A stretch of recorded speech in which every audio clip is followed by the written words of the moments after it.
এই মুহূর্তে যে ব্রেকিং নিউজ নেব, ভালো করে দেখুন।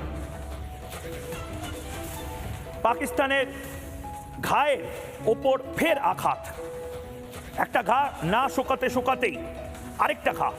বালুচিস্তানে এবার পাক সেনার গাড়িতে হামলা। হে ভগবান, দুটি আইডি বিস্ফোরণ ঘটায় বালুচ মুক্তিযোদ্ধারা। একদিকে ভারত মিসাইল স্ট্রাইক করছে, আর অন্যদিকে বালুচিস্তানে কেচ প্রদেশে জামুরানে হামলা, ভয়ঙ্কর অবস্থা। আর অন্যদিকে পাকিস্তান কি করছে? বাংলাদেশিরা নিজেদের দেশটাকে আসলে ডোবাচ্ছে এই পাকিস্তান পাকিস্তান করে। বেশ ছিল তারা ভারতবর্ষের সাথে, বেশ ছিল তারা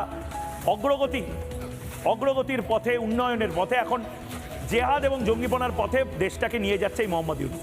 আরেকটা ব্রেকিং এই মুহূর্তে, যেখানে পাকিস্তান এই মুহূর্তে কি করছে? পাকিস্তানের সেনাবাহিনী জঙ্গিদের শেষকৃত্যে যাচ্ছে। ভাবুন, যে জঙ্গিদের বেছে বেছে ইঁদুরের মতন মারল ভারত, সেখানে জঙ্গিদের শেষকৃত্যে যাচ্ছে পাকিস্তানের সেনা, এবং সসম্মানে পাকিস্তানের সেনা গান স্যালিউট দিয়ে জঙ্গিদেরকে বিদায় জানাচ্ছে। লাহোর ডিভিশনের কমিশনার হাজির, ভাবতে পারছেন? এই দেশটা, গোটা দেশটা একটা টেররিস্ট কান্ট্রি, একটা জঙ্গি দেশ, একটা অসভ্য বর্বর দেশ। দেখতে পাচ্ছেন, স্যালিউট করছে যাদেরকে ভারতবর্ষ ধরে ধরে টার্গেট করে করে মারলো, তাদেরকে গান স্যালিউট। কর্নেল দীপ্তাংশু চৌধুরী,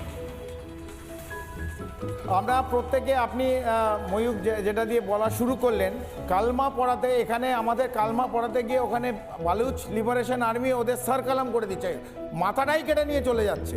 এবং মানে আজকে পুরো বিশ্বের কাছে, আমি জানি না বাংলাদেশে দুজন গেস্ট যারা এসছে, এরা ওদের রাত্রিবেলা আজকে মানে ভোর রাত্রিরে ওঠেনি। আজ ময়ূক আপনি ছিলেন সকাল থেকে, সকাল 1:45-এর পর 2টোর থেকে ননস্টপ আপনি দেখিয়েছেন। আমার মনে হয় এরা দুজন বোধহয় ঘুমিয়েছিল। যে 25 মিনিট পুরো বিশ্বকে কাঁপিয়ে দিল ভারত, এখন তারা বলছে এটা, এই ছবিগুলো ঠিক নয়, এই ছবিগুলো আমরা নাকি বানিয়েছি। আমার পুরো বিশ্বে মার্কিন যুক্তরাষ্ট্র থেকে প্রত্যেকটা রাষ্ট্র এই আজকে মেনেছে, এবং ইসরায়েল মোসাদ তারা পর্যন্ত আজকে মেনে নিয়েছে ভারত কি করতে পারে। ভারত করে দেখিয়েছে, এবং এক জায়গায় না, 9টা বিভিন্ন জায়গায়, 9টা ডিফারেন্ট জায়গায়, 4টে পাকিস্তানের মধ্যে এবং 5টা পিওকেতে, এবং 100 কিলোমিটার ঢুকে ভাওয়ালপুরে মাটির সঙ্গে মিশিয়ে দিয়েছে জৈশে মোহাম্মদের যে আঁতুরঘর ছিল, যে জঙ্গি সংগঠনের আঁতুরঘর। এবং যারা যারা মারা গেছে তাদের আবার একদম পরিষ্কার হয়ে গেল আজ বিশ্বের সামনে, পাকিস্তানের সামরিক বাহিনী তাদের আবার কাঁধ দিচ্ছে। আগে খেতে দেয়, অস্ত্র দেয়, জঙ্গি ট্রেনিং দেয়, যখন মারা যায় পাকিস্তানের ফ্ল্যাগে তাদের এই জঙ্গিদের তাদের ঢেকে আবার তাদের শেষকৃত্যের জন্য নিয়ে যাচ্ছে।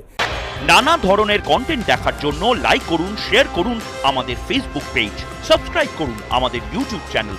পাশাপাশি অন্যান্য ব্রেকিং নিউজের জন্য অবশ্যই চোখ রাখুন রিপাবলিক বাংলায়।